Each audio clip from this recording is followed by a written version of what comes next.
Social मीडियावर एक message मोठ्या प्रमाणात व्हायरल होत आहे।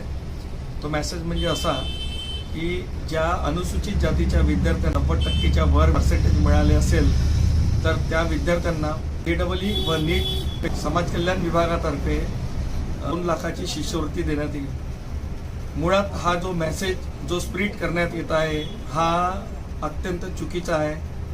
ती स्कीम नक्कीच होती पण ती 2021 ला होती। त्यावेळेस सामाजिक न्याय विभागाचे मंत्री माननीय धनंजयजी मुंडे यांनी ती घोषणा केली होती आणि ती घोषणा जरी त्यांनी त्यावेळेस केली होती पण त्या घोषणेची पूर्तता अद्यापही झालेली नाही।